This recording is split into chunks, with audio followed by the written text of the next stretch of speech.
I grew up in Nebraska City, Nebraska. It's about 45 minutes south of Omaha. The best thing about Nebraska City is the lifestyle. The people are great, nobody's in a hurry, and everyone's really hardy. I think I still have that very first thing that you signed for me ever. Just your name. You're like, someday this is going to be famous. And I'm like, I guarantee sounds like something ridiculous. No, you darn well know I have it. I do. I think a lot of my personality that everybody sees in the octagon, it has a lot to do with the way that I was raised. It's hard work, it's grit, you earn everything that you get.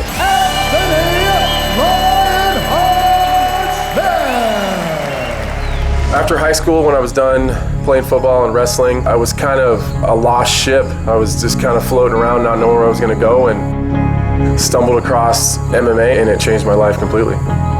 In 2006, I walked into this Subway to get a sandwich for lunch with a friend of mine.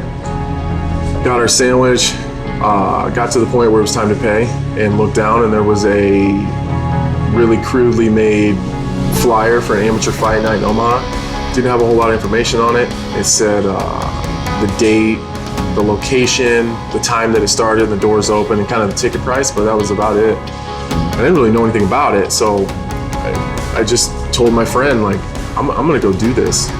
My very first fight was in South Omaha at a auditorium called the South Sokol. That fight went awful.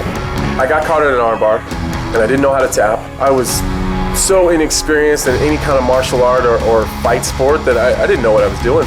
In the UFC, I fought in some of the greatest arenas in fight sports. But to this day, fighting in the South Sokol in South Omaha is one of the biggest and best adrenaline rushes I've ever had. I was hooked right away. I knew that this is something that I'm going to continue to do.